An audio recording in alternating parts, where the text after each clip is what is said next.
سامعین ذی وقار، رسول اللہ صلی اللہ علیہ وآلہ وبارک وسلم اس کائنات کی اللہ جل وعلا کی طرف سے وہ عظیم نعمت ہے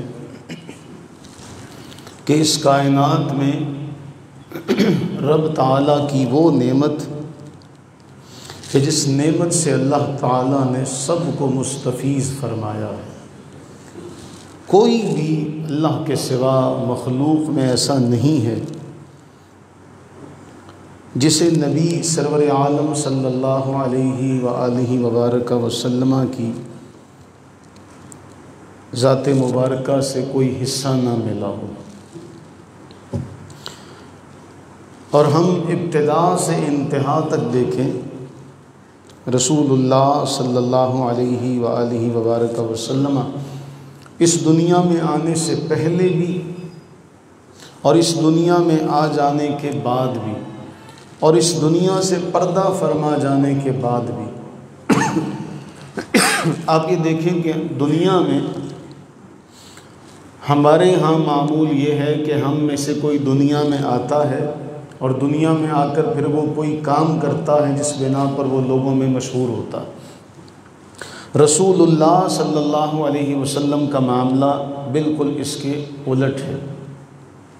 آپ قرآن اٹھائیں، قرآن میں اللہ تعالیٰ بہت واضح طور پر ارشاد فرما رہا ہے کہ جب ان کے پاس اللہ تعالیٰ کی طرف سے وہ کتاب آئی جو کتاب مصدقاً جو تصدیق کرنے والی ہے اس کی جو پہلے ان کے پاس ہے، اور ایک جملہ قرآن بیان کرتا ہے وَكَانُوا مِن قَبْلُ يَسْتَفْتِحُونَ عَلَى الَّذِينَ كَفَرُوا، اور یہ لوگ نبی صلی اللہ علیہ وسلم کے آنے سے پہلے کافروں پر ان کے ذریعے سے فتح مانگا کرتے تھے۔ یہ ایک تاریخ کا حصہ ہے۔ قرآن کی شہادت کے بعد جب اس کی ہم تشریح اور تفسیر اور توضیح میں جاتے ہیں تو ہمیں مفسرین کا ایک جملہ ملتا ہے۔ مفسرین کا جملہ یہ ہے، آپ جانتے ہیں صبح کے درس میں یہ بات واضح ہو چکی ہے، جب خزرج کے وہ 6 افراد نبی سرور عالم صلی اللہ علیہ وسلم کو عقبہ کی گھاٹی میں ملتے ہیں تو آپس میں وہ یہ باتیں کرتے ہیں، ہو نہ ہو یہ وہی ہستی ہے جن کا نام لے لے کر یہودی ہمیں تانے دیتے ہیں اور ہم پر اپنے آپ کا برتاؤ برتری کا احساس ہمیں دلواتے ہیں، ان سے پہلے ہم ان پر ایمان لے آئے۔ یہودی مدینہ طیبہ میں اوس اور خزرج کے لوگوں سے کہا کرتے تھے ایک نبی آئے گا، دیکھنا جب وہ نبی آئے گا تو ہم اس پر ایمان لائیں گے، پھر ان کے ساتھ مل کر تمہارا صفایا کریں گے۔ یہ اوس و خزرج کو، جنہیں بعد میں انصار کا معاملہ اور رتبہ ملا، انصار صحابہ اسلام لانے سے پہلے اوس اور خزرج قبیلے تھے ان کے، اور یہ کافروں کا قبیلہ تھا۔ تو ان کافروں کے قبیلے سے یہودی کہا کرتے تھے جب ہم آخری نبی آئے گا اس کے اوپر ایمان لائیں گے، ان کے ساتھ مل کر تمہارا صفایا کریں گے۔ لیکن اللہ تعالیٰ کی کرنی کچھ ایسی ہوئی کہ اوس اور خزرج کو یہ توفیق ملی کہ نبی سرور عالم صلی اللہ علیہ وسلم پر ایمان لائے، اہل کتاب کو یہ توفیق نہ ملی۔ قرآن نے بیان کیا حسدا من عند انفسہم، ان کے دلوں میں حسد ہے۔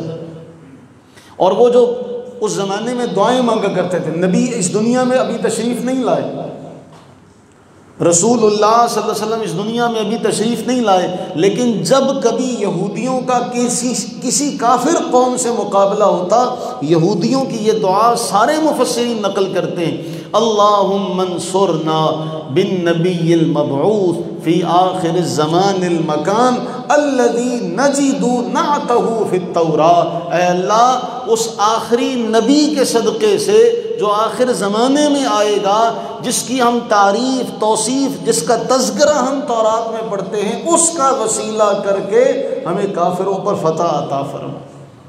حضور ابھی دنیا میں تشریف نہیں لائے، لیکن نبی سرور عالم صلی اللہ علیہ وسلم کے نام کی شہرت کا ڈنکا یہ ہے اہل کتاب اللہ کے حضور دعا کرتے ہیں اے اللہ اس آنے والے نبی کا صدقہ ہمیں کافروں پر فتح عطا فرما۔ قرآن اسی جملے کی وضاحت کر رہا ہے، یاد کرو ان کا تو نام لے لے کے تم دعائیں کیا کرتے تھے۔ فَلَمَّا جَاءَهُم مَّا عَرَفُوا كَفَرُوا بِهِ، بس جب وہ آئے جنہیں تم پہچانتے تھے تم نے ان کا انکار کر دیا۔ فَلَعْنَةُ اللَّهِ عَلَى الْكَافِرِينَ، پس لعنت ہو اللہ کی انکار کرنے والوں پر، کافروں پر اللہ کی لعنت ہو۔ تو رسول اللہ صلی اللہ علیہ وسلم کا تذکرہ چرچا تو آپ کے آنے سے پہلے ہو چکا تھا، اور یہ تو دنیا کی بات ہے۔ قرآن کریم اٹھائیے تو قرآن کریم میں اللہ سورہ آل عمران میں واضح طور پر یہ بیان فرما رہا ہے، ہم نے سب انبیاء کو جمع کیا، سب انبیاء کو جمع کر کے انہیں اللہ نے خطاب کرتے ہوئے فرمایا تمہیں کتاب عطا کی جائے گی، تمہیں حکمت سے نوازا جائے گا، پھر ایک عظیم الشان رسول تم میں تشریف لائے جو تمہاری تصدیق کرنے والا ہوگا، تم سب نے اس پر ایمان بھی لانا ہے، اس کی مدد بھی کرنی ہے۔ وعدہ کرتے ہو، اقرار کرتے ہو، یہ بھاری بوجھ اٹھاتے ہو۔ سب انبیاء کرام علیہ السلام نے اس بات کا اقرار کیا، فرمایا ایک دوسرے کے گواہ ہو جاؤ، میں بھی تمہارے ساتھ گواہوں میں شامل ہوں۔ ابھی دنیا میں حضرت انسان کا وجود نہیں ہوا، ابھی دنیا میں حضرت انسان پیدا نہیں ہوا، انبیاء کی روحوں کو اللہ تعالیٰ اپنے سامنے جلوہ افروز فرما کے ان سے عہد لے رہا ہے، بتاؤ عہد کرتے ہو، اقرار کرتے ہو؟ سب نے اقرار کیا۔ یہ نبی سرور عالم صلی اللہ علیہ وسلم کی شان مبارکہ، کس کو حضور کی ذات سے حصہ نہیں ملا؟ منگتے تو رہے منگتے کوئی شاہوں میں دکھا دو، جس کو میری سرکار سے حصہ نہ ملا ہو۔ اور رسول اللہ صلی اللہ علیہ وسلم کی والدہ ماجدہ کا یہ خواب مسند احمد میں صحیح سند کے ساتھ، اس میں بھی بڑا ڈرامہ ہے، میں آپ کو آگے چل کے دکھاؤں گا۔ صحیح سند کے ساتھ حضرت ارباز بن ساریہ سلمی کہتے ہیں میں نے رسول اللہ صلی اللہ علیہ وسلم کو یہ فرماتے ہوئے سنا کہ آپ سرور عالم صلی اللہ علیہ وسلم نے فرمایا سنو، انی عند اللہ فی ام الکتاب لخاتم النبیین، میں اللہ تعالیٰ کے ہاں ابھی اس کتاب میں خاتم النبیین اس وقت بھی لکھا ہوا تھا جب ابھی آدم مٹی اور پانی کے درمیان تھے۔ لمنجدل فی طینتہ، ابھی ان کی مٹی گندھی ہوئی تھی، ابھی آدم کا پتلا بھی نہیں بنا تھا، آدم کا خمیر تیار ہو رہا تھا، اور میں اس وقت اللہ کے ہاں خاتم النبیین تھا۔ ابھی تو پہلا انسان بھی نہیں آیا، اور اللہ کے ہاں خاتم النبیین۔ اور پھر حضور نے فرمایا سأنبئکم، میں تمہیں بتاؤں، میں اپنے باپ ابراہیم کی دعا، میں عیسیٰ کی بشارت جو انہوں نے اپنی قوم کو دی۔ اگلا جملہ تیسرا، وَرُؤْيَا أُمِّيَ الَّتِي رَأَتْ أَنَّهُ خَرَجَ مِنْهَا نُورٌ أَضَاءَتْ لَهُ قُصُورُ الشَّامِ، اور میں اپنی والدہ کا وہ خواب ہوں جو انہوں نے دیکھا تھا کہ ان سے ایک نور نکلا جس سے شام کے محلات روشن ہو گئے۔ اس کا آخری جملہ بہت اہم ہے اس حدیث کا، فرمایا وَكَذَلِكَ تَرَى أُمَّهَاتُ النَّبِيِّينَ صَلَوَاتُ اللَّهِ عَلَيْهِمْ، اور تمام انبیاء کی مائیں اسی طرح خواب دیکھا کرتی تھیں، تمام انبیاء کی مائیں اسی طرح خواب دیکھا کرتی تھی۔ فرمایا میری ماں نے خواب دیکھا، ایک نور ان سے نکلا، اس نور کی وجہ سے شام کے محلات روشن ہو گئے۔ وہ نور کون ہے؟ وہ نور کون ہے؟ وہ نبی سرور عالم صلی اللہ علیہ وسلم کی ذات مبارکہ ہی تو ہے، اس کے بارے قرآن نے واضح طور پر ارشاد فرمایا۔ اور سارا کا سارا معاملہ، اور پھر میں آپ کو یہ ذکر کروں، آپ اس دنیا میں تشریف لے آئے، اور اس لانے کے بعد آپ سارے جانتے ہیں، سب کے یہ علم میں ہے، جناب عبد المطلب آپ کے دادا جان نبی سرور عالم صلی اللہ علیہ وسلم کا اس قدر اکرام کرتے، کسی کو دادا عبد المطلب کے ساتھ بیٹھنے کی جرت اور ہمت نہیں ہوتی تھی۔ حضور اپنے دادا کے ساتھ، دادا جب دیکھتے تو اپنے ساتھ اپنی نشست پر بٹھایا کرتے تھے۔ اور علامہ سیوطی رحمہ اللہ نے خصائص کبریٰ میں باب باندھا ہے، حضرت عبد المطلب کے بہت اونٹ تھے، اور آج کے دور کی طرح تو نہیں ہے کہ جانور ہوں تو وہ ایک باڑا ہو بندھا ہوا ہو، اس دور میں اونٹ آگے پیچھے ہو جایا کرتے تھے۔ اصحاب سیر نے یہ لکھا کہ جناب عبد المطلب کے اونٹ گم ہو جاتے، کبھی کسی کو بھیجتے جاؤ پتہ کر کے آؤ اونٹ، اور جب کبھی نہ ملتا تو پھر رسول اللہ صلی اللہ علیہ وسلم کو بھیجا کرتے تھے کہ جاؤ، اور رسول اللہ صلی اللہ علیہ وسلم جب جاتے تو اونٹ بھی لے کر آیا کرتے تھے۔ یہ آپ کی بچپن کی وہ برکات ہیں جو آپ کے سامنے والوں نے دیکھی۔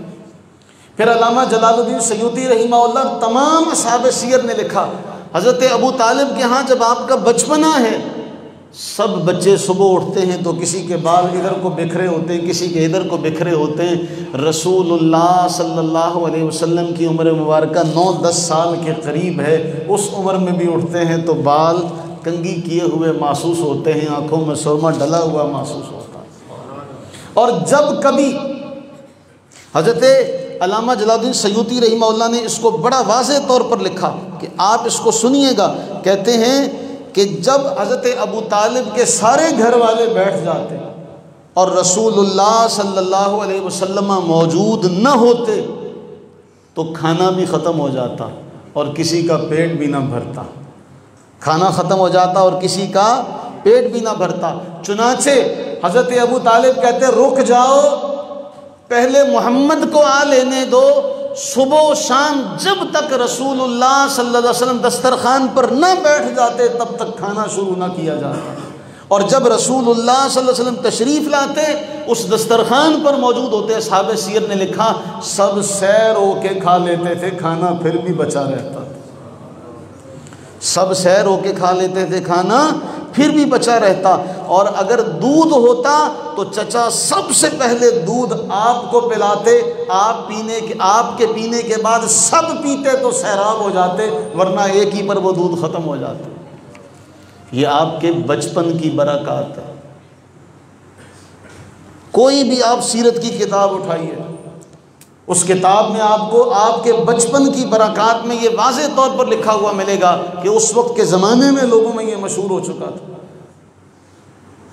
اور پھر آپ سارے جانتے ہیں دائی حلیمہ کا واقعہ تو کسی مومن سے ڈھکا چھپا نہیں، کہ جب وہ اپنے دراز گوش پر آئی تھی اس وقت اس کی کیفیت کیا تھی کہ سب سخیوں سے پیچھے رہی جاتی تھی، اور جب رسول اللہ صلی اللہ علیہ وسلم کو پا لیا تو پھر وہی سب سے پیچھے رہ جانے والی سواری سب سے آگے، اور سب سخیاں کہیں اے حلیمہ اب تو یہ تمہارے قابو میں نہیں آتی۔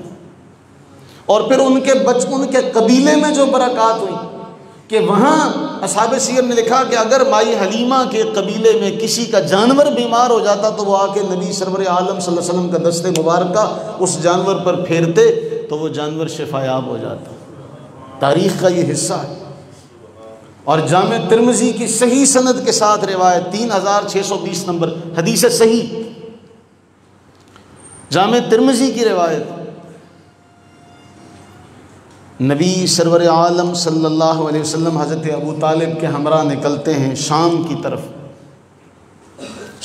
طرف نکلے، اور دوران سفر کیا ہوا کہ ایک راہب ملتا ہے۔ اس راہب نے کبھی کسی کے لیے بھی اپنے اس عبادت خانے کے دروازے نہیں کھولے تھے، کبھی کسی کی تگ و دو نہیں کی تھی، لیکن جب ابو طالب رسول اللہ صلی اللہ علیہ وسلم کے ہمراہ ہیں تو پھر آپ حدیث پاک جامع ترمذی کی، اور اس میں صحابی یہ کہتے ہیں کہ جب یہ اشراف وہاں پہنچے تو وہ اپنے عبادت خانے سے باہر آ گیا، اور اس کے یہ الفاظ ہیں، اس نے رسول اللہ صلی اللہ علیہ وسلم کا ہاتھ پکڑا۔ کس نے؟ راہب نے۔ آقا کریم سرور عالم صلی اللہ علیہ وسلم کا ہاتھ پکڑ کر وہ راہب کہتا ہے ھذا سید العالمین، یہ عالمین کے سردار ہیں، یہ رب العالمین کے رسول ہیں، ان کو اللہ نے رحمت للعالمین بنا کر بھیجا۔ جس وقت کوئی بھی نہیں جانتا آج باتیں ہوتی کہ حضور کو تو 40 سال تک خود نہیں پتا تھا. وہ جس کو تم کہتے ہو 40 سال تک خود نہیں پتا تھا، راہب نے جب ہاتھ پکڑ کر کہا یہ سید العالمین ہے، یہ رب العالمین کے رسول ہیں، یہ رحمت للعالمین ہیں، انہوں نے کہا تمہیں کیسے پتا؟ راہب سے کہنے لگے تمہیں کیسے پتا؟ اب یہ بھی تو ساتھ تھے، اور بھی تو لوگ تھے، ہر ایک کو ہر بات نظر نہیں آتی، نہ ہر ایک کے مقدر میں ہر بات ہوا کرتی ہے. کبھی کبھی ہم نے خود ہی ایک چیز رکھی ہوتی ہے، اسی جگہ ہم وہاں تلاش کرتے ہیں، ہمیں نہیں ملتی، پھر اسی جگہ پر ہمیں وہ چیز مل جاتی. کبھی کبھی ایسا ہوتا ہے. وہ راہب، جب اس راہب سے سوال کیا گیا تو اس روایت کے یہ الفاظ ہیں، اس نے کہا انکم حین اشرفتم من العقبہ لم یبق شجر ولا حجر الا خر ساجدا. جب تم وہاں گھاٹی سے نکلے کوئی ایسا شجر و حجر نہیں تھا جس نے جھک کر نبی کو سلام نہ کیا. یہ شجر و حجر صرف نبی کے لیے جھک کر سلام کرتے ہیں، اور کسی کو کبھی سلام نہیں کرتے. اس لیے میں نے وہاں سے دیکھا کہ یہ آ رہے ہیں، ہر شجر و حجر ان کو سلام کر رہا ہے، جھک رہا ہے. میں نے اپنا عبادت خانہ چھوڑا، میں آ گیا، ہاتھ پکڑ کے حضور کا فرمایا کہ یہ سید العالمین ہیں، یہ رب العالمین کے رسول ہیں، ان کو رب نے رحمت للعالمین بنا کر بھیجا. یہ تو راہبوں کو بھی پتا تھا، یہ تو راہبوں کو بھی پتا تھا. اور اس کے بعد پھر اس نے بڑی منت سماجت کے بعد آپ کی دعوت کی تھی. جامع ترمذی کی یہ روایت ہے اور صحیح سند کے ساتھ ہے. اب اس راہب نے دیکھا، اس راہب کو اللہ نے کتنی بصارت عطا کی ہوئی تھی کہ اس نے شجر و حجر کو جھکتے ہوئے بھی دیکھ لیا تھا، لیکن مکہ والوں کو نظر نہ آیا. اعلان نبوت سے پہلے کا واقعہ ہے. راہب نے اعلان نبوت سے پہلے یہ دیکھا تو کہا اس کو لے جائیں، کہیں ایسا نہ ہو اہل کتاب دیکھیں گے تو ان کے اوپر حملہ کریں گے، آپ ان کو واپس مکہ بھیج دیں. افسوس ان لوگوں پر. حضرت حسان بن ثابت کا وہ شعر بڑا کمال کا ہے، جن سے اللہ نے نبی کی ذات کو محروم کر دیا، اس سے بڑی ان لوگوں کے لیے کوئی بدقسمتی بدنصیبی کی بات نہیں. سب سے بڑی بدقسمتی اور بدنصیبی اہل مکہ کی، کفار مکہ کی یہی تھی کہ نبی سرور عالم صلی اللہ علیہ وسلم کو جان کر بھی نہ جان سکے. یہ معاملہ بہت اہم ہے، یہ ہمارے سامنے ایک سبق کا معاملہ ہے، ہمارے لیے ایک سبق ہے کہ کہیں ایسا تو نہیں کہ ہم ان کفار مکہ کی صف میں ہوں، سب کچھ دیکھ بھال کر بھی منکر بنے رہیں، انجان بنے رہیں ہر معاملے میں. اور کہیں اس راہب جیسے جس نے کبھی کسی کے لیے اپنا دروازہ عبادت خانے کا نہیں کھولا تھا، صرف ایک جھلک دیکھی تو نیچے اتر آیا، آپ کا ہاتھ پکڑ لیا، کہا ھذا سید العالمین رسول رب العالمین یبعثہ رحمت للعالمین. یہ الفاظ ہیں اس کے، اور آپ اس کا انکار کر سکتے تھے اگر یہ کسی تاریخ کی سیرت کی کتاب میں ہوتا، حدیث کی کتاب میں، اور صحیح سند کے ساتھ ہے یہ جملہ. رسول اللہ صلی اللہ علیہ وسلم کی ذات مبارکہ نے جس کو بھی دیکھا، جو بھی ان سے فیض یاب ہونا چاہتا تھا، اسے اللہ نے ان سے فیض یاب کیا. اور جب جس نے جو کچھ پانا تھا اس نے وہ پا لیا، تو پھر وہ خوشی تو منائے گا، کیوں نہ منائے. لوگ آج تک اس میلاد کا معنی ہی نہ سمجھ سکے. کب ہمارا یہ عقیدہ ہے کہ ہم یہ کہتے ہوں کہ نبی ہر سال پیدا ہوتے؟ کیا ہمارا یہ عقیدہ ہے کسی کا؟ اپنے مجموع میں یہ کہتے ہیں، دیکھو جی بریلویوں کا عقیدہ ہے کہ نبی ہر سال پیدا ہوتے. وہ ظالموں، کسی سے پوچھ کر تو دیکھو، تمہیں پتہ چلے کہ کیا عقیدہ ہے اہل سنت و جماعت کا. ہم تو اس دن کا، جب وہ دن آتا ہے خوشی مناتے ہیں. ہم تو سارا سال نبی علیہ السلام کی آمد کی خوشی مناتے ہیں، لیکن جب ہم یہ چیزیں دیکھتے ہیں تو ہمارا ایمان اور بڑھتا ہے. متفق علیہ ایک روایت آپ کے سامنے رکھوں، اس روایت کے الفاظ پر غور کیجئے گا، آپ کو ساری کی ساری سمجھ آ جائے گی دل کی گہرائی سے. تھوڑی دیر کے لیے خالی ذہن ہو کے اپنے ذہن سے ساری چیزیں نکال کر اس حدیث پر غور کریں. متفق علیہ روایت، صحیح بخاری میں بھی ہے، صحیح مسلم میں بھی ہے. اور حدیث کے الفاظ ہیں، حضرت جابر بن عبداللہ کہتے ہیں عطش الناس یوم الحدیبیہ، حدیبیہ کا روز ہے، لوگوں کو پیاس نے ستایا اور نبی سرور عالم صلی اللہ علیہ وسلم کے سامنے ایک پانی کا ایک مشکیزہ تھا بس۔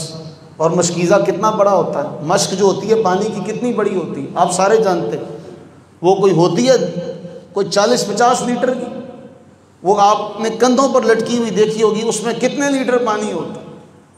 ایک مشکیزہ تھا جو آپ کے سامنے رکھا ہوا تھا، سب کو پیاس نے ستایا، حضور علیہ السلام کے پاس آئے، حضور نے فرمایا کیا بات ہے؟ عرض کرنے لگے یہی ہے پانی جو آپ کے سامنے ہے، یہی پانی ہے جو آپ کے سامنے ہے۔ حضرت جابر فرماتے ہیں عرض کیا گیا یہی پانی ہے، نہ اس کے علاوہ ہمارے پاس پینے کے لیے کوئی پانی ہے، نہ ہمارے پاس وضو کے لیے کوئی پانی نہیں، ہمارے پاس یہی ہے جو آپ کے سامنے۔ حضرت جابر کہتے ہیں رسول اللہ صلی اللہ علیہ وسلم نے اس مشکیزے میں اپنا ہاتھ رکھا، اس مشکیزے میں اپنا ہاتھ رکھا۔ جابر کہتے ہیں حضور کی انگلیوں کے درمیان سے ایسے پانی کے چشمے پھوٹے، ایسے پانی کے چشمے پھوٹے کہ کہتے ہیں نہ صرف ہم نے پانی پیا، ہم نے وضو بھی کیا، ہم نے اپنی پیاس بھی بجھائی۔ جب حضرت جابر کسی کو بتا رہے تھے تو کسی نے کہا کتنے تھے تم لوگ؟ یہ جملہ حدیث کا بہت اہم ہے، کتنے تھے؟ حضرت جابر نے جو اگلی بات کہی عقیدے کے لیے، اس کے تحفظ کے لیے جملہ بہت اہم ہے۔ حضرت جابر کہنے لگے کننا مئۃ الف لکفانا، کننا مئۃ الف لکفانا، کننا خمس عشرۃ مئۃ، فرمایا لاکھ بھی ہوتے تو پانی کافی تھا، لاکھ بھی ہوتے تو پانی کافی تھا، تھے ہی 1500۔ اس جملے پر غور کریں کہ سننے والے کو کہیں یہ شک نہ پڑے بھئی ایک مشکیزے سے کتنا پانی نکل آئے گا، ایک پانی کی مشک سے کتنا نکل آئے گا۔ پھر نہ صرف سب نے خود پیا، وضو بھی کیا، اور حضرت جابر کے الفاظ ہم لاکھ بھی ہوتے۔ سننے والے یہ سوال کر رہا ہے نا کتنے لوگ تھے، تو میں تجھے بتاتا ہوں لاکھ بھی ہوتے تو پانی کافی تھا، تھے ہی 1500۔ کیوں؟ انہیں یقین تھا یہ رحمت للعالمین کی رحمت ہے، آگے بندے بڑھ جائیں یہ رحمت کم نہیں ہو سکتی۔ بندے تو کم ہو سکتے ہیں، یہاں کمی نہیں آ سکتی۔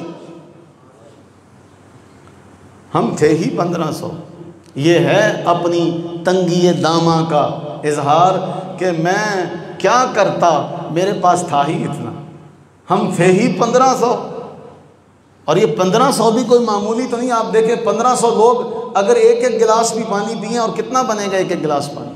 1500 لوگ ہوں، وہ پانی بھی پیتے ہیں، وضو بھی کرتے ہیں، اس کا حساب لگایا کہ کتنے گیلن پانی بنتا ہے، اور وہ سب نبی سرور عالم صلی اللہ علیہ وسلم کی مبارک مقدس انگلیوں سے نکلا تھا۔ لوگ موسیٰ علیہ السلام کے پاس گئے، وَإِذِ اسْتَسْقَىٰ مُوسَىٰ لِقَوْمِهِ، موسیٰ سے شکایت کی پانی کی، تو اللہ وہی فرماتے ہیں اضرب بعصاک الحجر، اے موسیٰ اپنی لاٹھی ماریں، اس سے چشمے جاری ہو جائیں گے، انہیں کہیں پی لیں۔ محبوب کے پاس آئے تو لاٹھی مارنے کا حکم بھی نہیں دیا، پتھر سے پانی جاری بھی نہیں کروایا، محبوب کی انگلیوں سے پانی جاری کروا کے ان صحابہ کو پلوایا۔ ان کی پھر کوئی ریس کر سکتا؟ انہوں نے دنیا اور آخرت کا وہ مقدس محترم وہ پانی پیا جو دنیا میں کسی کو نصیب نہیں ہو سکتا، جو دنیا میں کسی کو نصیب نہیں ہو سکتا۔ اور امام بخاری رحمہ اللہ نے اس روایت کو صرف ایک بار نقل نہیں کیا، حدیث نمبر 3576، 4152، 4153، 4154، 4840 اور 5639، 5 مرتبہ امام بخاری اس روایت کو لے کر آئے، اور امام مسلم نے بھی اسے نقل کیا۔ کہتے ہیں ہم لاکھ بھی ہوتے تو ہمارے لیے کافی تھا، ہم تو تھے ہی 1500۔ سیدی اعلیٰ حضرت نے کہا انگلیاں ہیں فیض پر، انگلیاں ہیں فیض پر، ٹوٹے پیاسے جھوم کر ندیاں پنج آبے رحمت کی ہیں جاری، واہ واہ۔ پانچوں ندیاں پنج آب رحمت کی ہیں جاری، واہ۔ یہ ہے رسول اللہ صلی اللہ علیہ وسلم کی رحمت سے حصہ جو ان لوگوں کو نصیب ہوا، جس میں ان کی کوئی مماثلت نہیں، اس میں کوئی ان کی شراکت نہیں کر سکتا ان کے ساتھ۔ صحیح مسلم کی روایت صاحب مشکات نے بھی اسے نقل کیا۔ آپ کو پتہ چلے کہ رسول اللہ صلی اللہ علیہ وسلم کا مقام و مرتبہ، ابو سعید خدری رضی اللہ عنہ کہتے ہیں ہم نبی سرور عالم صلی اللہ علیہ وسلم کے ساتھ روانہ ہوئے، اسفان ایک وادی ہے، اس وادی میں ہم پہنچے تھے۔ اسفان وادی میں پہنچے تو چند دن ہم لوگوں نے وہاں قیام کیا، اسفان کی وادی میں۔ بہت اہم بات ہے جی، حدیث کس کتاب میں ہے؟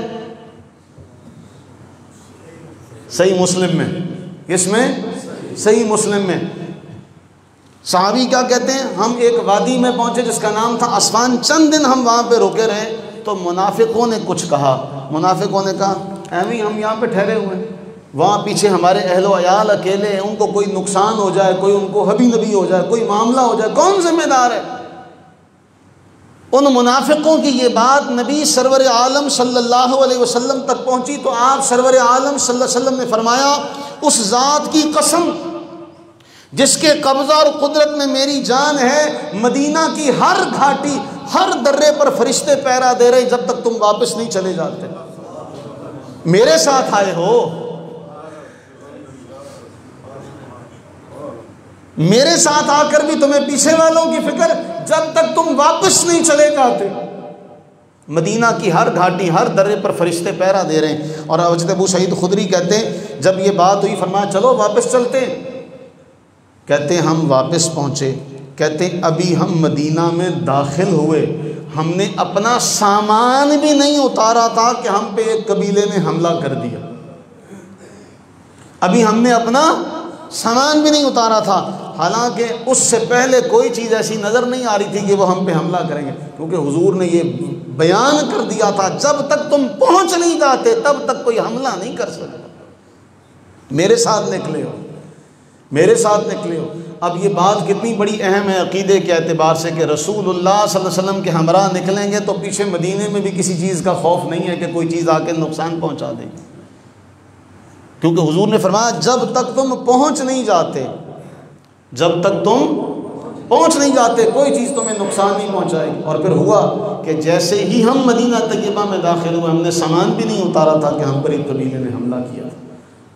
یہیں تک ضمانت تھی نا، اس سے پہلے مانگ لے، اس سے آگے بھی مانگ لیتے تو پھر وہاں سے وہ بھی مل جاتا۔ نبی سرور عالم صلی اللہ علیہ وسلم کی ذات مقدسہ کی جو برکات ہیں ان کا کوئی اندازہ لگائے۔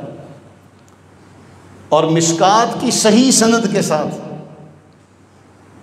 امام بغوی نے شرح السنہ میں سے نقل کیا، مشکات کی یہ روایت ہے اور صحیح روایت ہے 5927 نمبر ہے مشکات شریف کا شرح السنہ کے حوالے سے، اور روایت صحیح ہے، روایت صحیح ہے صحیح سند کے ساتھ۔ ہمارے ہاں یہ وہ روایت ضعیف نہیں ہوتی، دلوں میں کمزوری ہوتی ہے، جنہیں وہ روایت بھی پھر کہتے ہیں نہیں جی ہم نہیں اس کو مانتے۔ صحیح روایات سنا کے دیکھ لو، صحیح روایات سنا کے دیکھ لو۔ اور صحیح روایت کیا ہے؟ حضرت ابو ہریرہ بیان کرتے ہیں، کہتے ہیں ایک بھیڑیا بکریوں کے ریوڑ میں سے ایک بکری اٹھا کے بھاگ گیا، چرواہے نے اس کا پیچھا کیا اور پیچھا کر کے اس نے اپنی بکری جو تھی وہ چھڑوا لی۔ کس سے؟ بھیڑیے سے۔ اپنی جب بکری چھڑا لی تو وہ کہتے ہیں کہ بھیڑیا ایک ٹیلے پر چڑھ کے بیٹھ گیا، اور جب ٹیلے پر چڑھ کے بیٹھا تو اس نے عربی فصیح زبان میں کلام کیا۔ کس نے؟ بھیڑیے نے۔ وہ کہنے لگا اللہ تعالیٰ نے مجھے روزی عطا کی تھی، تو نے میری روزی لے لی۔ اللہ نے مجھے روزی عطا کی تھی، تو نے میری روزی لے لی۔ فقال الرجل تاللہ ان رأیتک الیوم ذئبا یتکلم، وہ کہنے لگا اللہ کی قسم بھیڑیا اور عربی زبان میں گفتگو کرے، میں نے تو آج تک نہیں دیکھا کسی بھیڑیے کو اس طرح بولتے ہوئے جس طرح تو بول رہا۔ تو بھیڑیے نے کہا فقال ذئب، فقال الذئب، بھیڑیا کہنے لگا اعجب من ھذا، اس سے بھی تمہیں عجیب بات بتاؤں، تمہیں اس سے بھی عجیب بات بتاؤں، وہ سنو۔ رجل فی النخلات بین الحرتین، کھجوروں کی وادی میں، پہاڑیوں کے درمیان ایک ایسی ہستی کا ظہور ہوا ہے، یخبرکم بما مضی وبما هو قائم بعدکم، وہ تمہیں ماضی کی خبریں بھی سناتا ہے، آئندہ کے احوال بھی سناتا ہے۔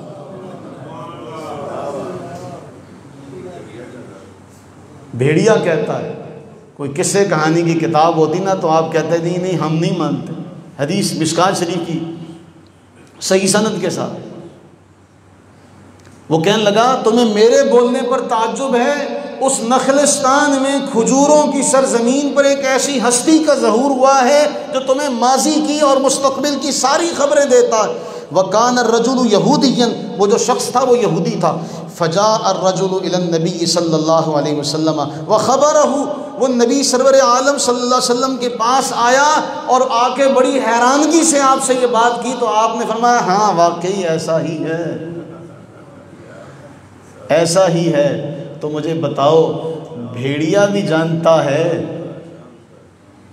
بھیڑیا بھی جانتا، اور پھر حضور سرور عالم صلی اللہ علیہ وسلم نے آگے جو جملے ارشاد فرمایا یہ تو کوئی بات ہی نہیں ہے، یہ تو کوئی بات ہی نہیں ہے، قیامت کے قریب ایسے ہوگا کہ تمہارا جوتا بھی تمہیں خبر دے گا، تمہارا جوتا بھی تمہیں خبر دے گا، تمہارا جو کوڑا ہوتا ہے یہ بھی تمہیں خبر دے گا، جو معاملات پیش آئے تھے۔ آج دنیا جتنی ترقی کر چکی ہے، وہ سارے کے سارے معاملات جو جدید دور میں جدید ترین ذرائع مواصلات کے جو دن بدن ترقی کرتے چلے جا رہے ہیں، ان سب میں یہ بات ہوتی ہے کہ آنے والے ادوار میں ایسا ہوگا، ہر چیز جو ہے وہ کمپیوٹرائز ہو رہی ہے اور خبر دے رہی ہے۔ آپ اس آلے کو دیکھیں کہ یہ آلہ ہماری، اس کو بند کر کے بھی رکھ دیں تب بھی یہ آپ کی باتیں سن رہا ہے، انسانی ایجاد ہے یہ۔ آپ کتنے قدم چل رہے ہیں اسے یہ بھی پتہ ہے، آپ نے کتنا سفر گاڑی پر کیا، کتنا پیدل کیا، کتنے گھنٹے ڈرائیو کی، وہ سارا اس میں موجود ہو جائے گا۔ آپ اس کی لوکیشن آن کر دیں، یہ سارا آپ کو بتائے گا۔ اس مہینے میں آپ نے کتنے قدم چلے، کتنی گھنٹے آپ نے ڈرائیونگ کی، کتنے گھنٹے آپ نے موٹر سائیکل چلایا، وہ ساری اس میں تفصیل آ جائے گی۔ تو بتائیے نبی سرور عالم صلی اللہ علیہ وسلم کی وہ بتائی ہوئی جو بات، جو پیشین گوئی ہے، وہ سچی ثابت نہیں ہو رہی آنے والے ادوار میں؟ کہ آنے والے دنوں میں تو جوتا بھی باتیں کرے گا، کوڑا بھی باتیں کرے گا کہ تمہارے بعد تمہارے گھر والوں میں کیا کیا معاملات ہیں۔ لیکن اس حدیث کا ایک جملہ بہت اہم ہے کہ اس بھیڑیے کو بھی پتہ ہے کہ اس نبی کی صفت کیا ہے، اس بھیڑیے کو بھی پتہ ہے کہ اس نبی کی صفت۔ تو میرے عزیزو، اگر ایک بھیڑیے کو بھی پتہ ہے جو سراسر شر کا، خیر نہیں، جو سراسر نقصان اور شر کا مادہ جس کے اندر ہے، اگر وہ بھی نبی سرور عالم صلی اللہ علیہ وسلم کو جانتا ہے، اور پھر جو انسان ہو کر آپ کے بارے میں نہ جانے، آپ کی ذات سے بے خبر ہو، تو پھر تو وہ بھیڑیے سے بھی گیا گزرا ہے کہ نہیں ہے؟ اس لیے کوئی ایسا نہیں جس کو نبی سرور عالم صلی اللہ علیہ وسلم کی ذات مبارکہ سے کوئی فیض نہ ملا، ہر ایک کو ملا۔ لیکن ہمارے ہاں شومی قسمت کیا کریں، اعتراضات ہی ایسے ایسے کرتے ہیں، ایسے ایسے سوالات کرتے ہیں کہ انسانی عقل جو ہے وہ دنگ رہ جاتی ہے۔ دیکھو جی یہ دن نہیں ہے پیدائش کا، یہ دن وصال کا، او بھائی ہم کرتے کیا ہیں؟ جو تمہارے جلسوں میں ہوتا ہے وہی ہمارے جلسوں میں ہوتا ہے، جو تمہارے جلسوں میں ہوتا ہے، جو سیرت کے نام پہ تمہارے جلسے ہوتے ہیں، ان جلسوں میں جو تم کرتے ہو، تلاوت سے تمہارے جلسوں کا آغاز ہوتا ہے، تلاوت سے ہمارے جلسوں کا آغاز ہوتا ہے۔ اس کے بعد نعت شریف تمہارے ہاں بھی پڑھی جاتی ہے، ہمارے ہاں بھی پڑھی جاتی ہے۔ اس کے بعد تم سیرت کا بیان کرتے ہو، ہم بھی سیرت کا بیان کرتے ہیں، لیکن ہم یہ کہتے ہیں کہ سیرت بعد میں ہے، سورت پہلے ہے۔ سورت کی محبت دل میں آ جائے تو سیرت انسان خود بخود اپنا لیتا ہے۔ ہم اس کا انکار تو نہیں کرتے، ہمارے ہاں تو الحمدللہ کئی سالوں سے اس کی پریکٹس ہو رہی ہے۔ اگر کسی کو کوئی مسئلہ ہے تو آپ اسے کہیں بھئی ہمارے ہاں یہ اعتراض، اگر کوئی غلط کرتا تو ہمارا اس سے کوئی تعلق نہیں، ہمارے کسی بھی عالم دین نے اس کو جائز نہیں لکھا، اور جو ناجائز کرتا وہ اس کا خود ذمہ دار ہے، ہم اس کے ذمہ دار نہیں ہیں، اور ہم اس کے بارے میں کبھی بھی کوئی رعایت والا معاملہ ہم نے کبھی نہیں رکھا۔ اب ایک اعتراض بڑا اہم ہے وہ دیکھو جی رسول اللہ صلی اللہ علیہ وسلم کی جو وفات ہے وہ بنتی ہے 12 کو، یہ 12 کو جشن مناتے ہیں۔ اچھا 12 کو سوگ منائیں، 12 کو سوگ منائیں۔ اچھا مجھے ایک بات بتائیے، نبی سرور عالم صلی اللہ علیہ وسلم کی ہم یہ کہتے ہیں جو آپ کی نسبت سے، جو آپ کے آنے سے ہمیں فائدہ ہوا تھا وہ آج تک ہو رہا ہے، اس میں کوئی کمی نہیں آئی۔ تو جب ہمیں حضور کے آنے سے فائدہ ملا تو ہم تو اس فائدے کی وجہ سے خوشیاں مناتے۔ حضور کے آنے سے جو ہم پر کرم ہوا، اصل خوشی تو اس بات کی ہے نا۔ دیکھیے آج بھی آپ نیکی کا ارادہ کریں تو آپ کو نیکی کا ثواب مل رہا ہے کہ نہیں مل رہا؟ آپ نیکی کر لیں تو اس کا 10 گنا اجر مل رہا ہے کہ نہیں مل رہا؟ 10 گنا سے لے کے 700 گنا اور بے حساب اجر اس کا مل رہا ہے کہ نہیں مل رہا؟ آپ ایک نیکی کرتے ہیں تو اس کا 10 گنا، آپ جماعت کے ساتھ نماز پڑھتے ہیں 27 گنا ثواب، مسجد حرام میں نماز پڑھتے ہیں تو لاکھ نمازوں کا ثواب، وہ ثواب تو آج بھی ہے۔ شوال کے 6 روزے رکھتے ہیں تو 30 یہ اور 6 یہ 36، 10 کے حساب سے پورے سال کے روزوں کا ثواب مل رہا ہے کہ نہیں مل رہا؟ تو جو نعمتیں حضور لے کر آئے تھے ہم تو آج بھی ان نعمتوں سے فیض یاب ہو رہے ہیں۔ جو حضور کے صدقے ہمیں نعمتیں ملی تھی ہم تو آج بھی ان نعمتوں سے سرفراز ہو رہے ہیں، اور یہ نعمتیں وہ ہیں جن نعمتوں کے بارے میں حضرت موسیٰ علیہ الصلوۃ والتسلیم نے اللہ سے کلام کیا تھا کہ اے اللہ میں ایک ایسی امت کا ذکر، ایسی امت کا تذکرہ پاتا ہوں جن کی انجیلیں ان کے سینوں میں محفوظ ہوں۔ کیا آج بھی حافظ قرآن کو وہی اجر نہیں ملتا جو نبی علیہ السلام نے 1400 سال پہلے بیان کیا تھا؟ یہ تفصیل میں جاؤں تو یہ بڑی لمبی روایت ہے، لیکن مجھے بتائیے کہ نبی سرور عالم صلی اللہ علیہ وسلم کی صورت میں جو ہمیں انعام ملا تھا کیا اس انعام میں کوئی کمی ہے؟ حضور سرور عالم صلی اللہ علیہ وسلم نے فرمایا سنو، وجود کے اعتبار سے ہم سب سے آخر میں ہیں لیکن ہمارا حساب سب سے پہلے کیا جائے گا۔ آئے ہم سب سے آخر میں ہیں، حساب ہمارا سب سے پہلے ہوگا، اور قیامت کے دن پکارا جائے گا کہاں ہیں رسول اللہ کے امتی، کہاں ہیں، کہاں ہیں؟ فرمایا ہم زمانے کے لحاظ سے سب سے آخر ہیں۔ اور یہ نعمت رسول اللہ علیہ السلام کی وجہ سے ملی نا، کہ صحیح بخاری کے اندر قرآن کریم میں آتا ہے وَكَذَلِكَ جَعَلْنَاكُمْ أُمَّةً وَسَطًا لِتَكُونُوا شُهَدَاءَ عَلَى النَّاسِ وَيَكُونَ الرَّسُولُ عَلَيْكُمْ شَهِيدًا۔ یہ تو آج بھی ہمیں حاصل ہے۔ تو پھر سوگ کس بات کا کہ رسول اللہ اور پھر ہمیں اگر سوگ کی بات آئے تو پھر کہتے 3 دن سے زیادہ سوگ نہیں، اور خود یہ 1400 سال کا سوگ منا رہے ہیں، کس بات کا سوگ؟ ہمیں ان کی عقلوں پر تعجب ہوتا ہے۔ میں ایک بات آپ سے تحقیقی ایک سوال آپ کے لیے چھوڑ رہا ہوں، اس سوال پر کام آپ نے کرنا ہے۔ اس پر اتفاق ہے کہ نبی سرور عالم صلی اللہ علیہ وسلم کا وصال ہوا ربیع الاول میں، نمبر 1۔ نمبر 2، پیر کے دن آپ کا وصال ہوا، اس پر اتفاق ہے۔ اس پر کیا ہے؟ اتفاق ہے۔ تیسری بات، جس دن آپ نے آخری خطبہ حج کا دیا ذوالحجہ کی 9 تاریخ یوم عرفہ، اس دن تھا جمعہ۔ اب تینوں باتوں کو یاد رکھیے گا۔ جس دن آپ نے خطبہ دیا 9 ذوالحجہ کا، اس دن کیا تھا؟ جمعہ۔ اس دن کیا تھا؟ آپ کا وصال ہوا ربیع الاول میں، آپ کا وصال ہوا پیر کے دن۔ اب ان تینوں کو ملائیں، اب اس کے بعد بن جاتے مہینے 3، ذوالحجہ، محرم، صفر۔ ان تینوں مہینوں کا حساب لگا لیں، یہ آپ کے ذمہ چھوڑتا ہوں۔ تینوں مہینے 30 کے کر لیں، تینوں 29 کے کر لیں، ایک 29 کا، 2 30 کے کر لیں، 2 29 ایک 30 کا کر لیں، کسی صورت بھی 12 ربیع الاول کو پیر نہیں بنتا، کسی صورت بھی 12 ربیع الاول کو پیر نہیں بنتا۔ اب ڈنڈی کیا مارتے؟ جب آپ کی پیدائش کی باری آتی ہے تو پھر صحیح سند کا انکار کر دیتے، وہ صحیح سند کے ساتھ 12 ثابت ہے، تب کہتے ہیں علم نجوم کے ذریعے حساب لگاؤ، علم نجوم اور علم فلکیات کا حساب لگاؤ تو آپ کی ولادت 9 بنتی ہے۔ جب وفات کی باری آئے تو پھر علم نجوم کا حساب نہیں لگاتے، تب 2 بنتی ہے۔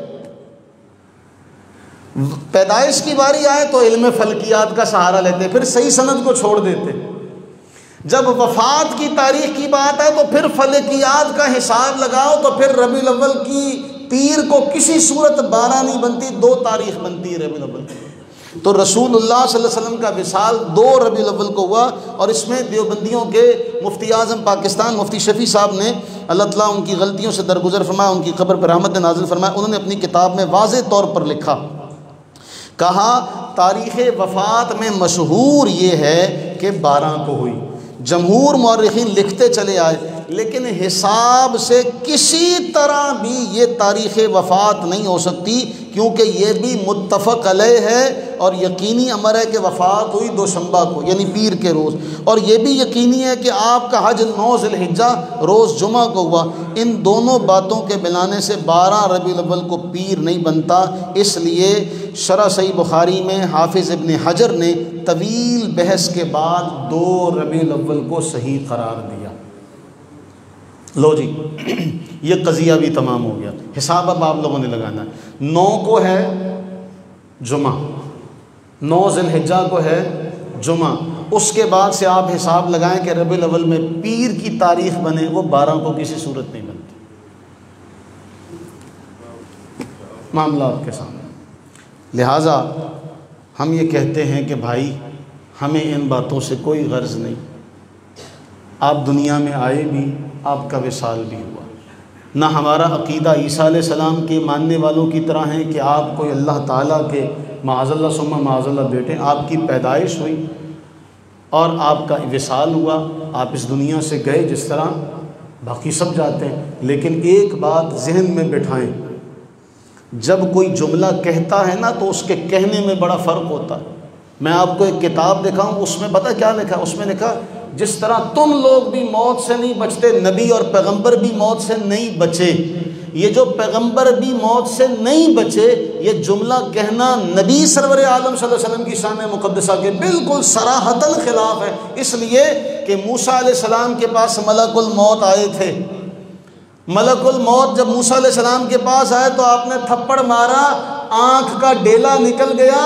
وہ ملک الموت جو کسی کو مہلت نہیں دیتا، کلیم اللہ سے تھپڑ کھانے کے بعد بارگاہ رب العزت میں پہنچتا ہے، عرض کرتا ارسلتنی الی عبد لا یرید الموت، اے اللہ کیسے بندے کے پاس بھیجا مرنا ہی نہیں چاہتا،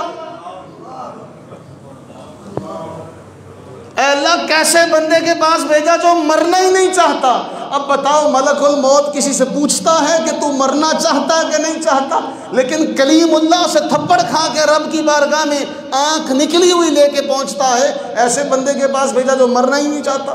جاؤ بیل لے جاؤ، جاؤ بیل لے جاؤ، ان سے کہو اس کے اوپر ہاتھ رکھ دیں، جتنے اس کے نیچے بال آئیں گے اتنے سال عمر بڑھا دیں گے۔ یہ تو موسیٰ کلیم اللہ کا حال ہے۔ اور رسول اللہ صلی اللہ علیہ وسلم ممبر پر جلوہ افروز ہوئے، فرمایا اللہ نے ایک بندے کو اختیار دیا، چاہے تو مجھ سے ملنے آ جاؤ، چاہے تو ملنے سے انکار کر دو، دنیا میں رہو۔ تو اس بندے نے اللہ سے ملنے کو پسند کر لیا۔ اتنی بات کہیں نیچے تشریف لے آئے، حضرت صدیق اکبر رضی اللہ تعالیٰ عنہ نے سنا تو رونے لگ پڑے۔ ساتھیوں نے کہا کیا کہا؟ حضور نے تو کوئی ایسی بات نہیں کی جس سے رونا آئے۔ کہا تمہیں نہیں پتا، حضور نے خوشخبری اس صورت میں اپنے لیے بھی بیان کر دی اور تمہارے لیے بھی خبر دے رہے ہیں کہ دنیا سے جانے کا وقت آ چکا ہے۔ وہ بندہ حضور خود ہے جن کو حضور نے اختیار دیا، جن کو اللہ نے اختیار دیا کہ آؤ اگر مجھ سے ملنا چاہتے ہو تو آ جاؤ۔ میرے عزیزو، جملے جملے میں فرق ہوتا ہے۔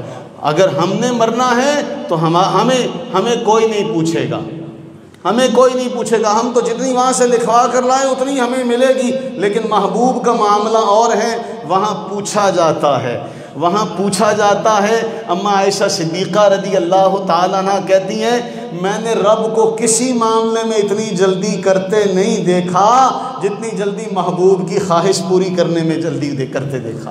ما ارا، میں نے کبھی نہیں دیکھا الا یسارع فی ہوا کا، جتنی جلدی آپ کی خواہش پوری کرنے میں رب کرتا، اتنی جلدی میں نے رب کو کہیں نہیں دیکھا۔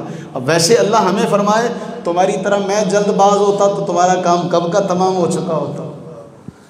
ویسے اللہ ہم سے یہ فرمائے کہ اگر میں تمہاری طرح جلد باز ہوتا تو تمہارا کام کب کا تمام ہو چکا ہوتا۔ میرے کام حکمتوں سے چلتے ہیں، محبوب کی باری آئے تو ساری حکمتیں بالائے طاق اور سب حکمتوں کو ایک سائیڈ پر رکھ کے پوچھا جاتا ہے محبوب بتا تیری مرضی کیا۔ محبوب بتا تیری مرضی کا، وَلَا سَوْفَ يُعْطِيكَ رَبُّكَ فَتَرْضَىٰ، محبوب ان قریب آپ کا رب آپ کو اتنا دے گا، اتنا دے گا، آپ راضی ہو جائیں گے۔ خدا کی رضا چاہتے ہیں دو عالم، خدا چاہتا ہے رضائے محمد، زہے عزت و اعتلاء محمد کے ہے عرش حق زیر پائے محمد۔ اللہ سے دعا فرمائیں اللہ تعالیٰ نبی سرور عالم صلی اللہ علیہ وسلم کی پکی سچی سچی محبت نصیب فرمائے، آقا کریم سرور عالم صلی اللہ علیہ وسلم کی سچی غلامی نصیب فرمائے، اسی غلامی کا حق ادا کرتے رہنے کی توفیق و ہمت ہم سب کو عطا فرمائے۔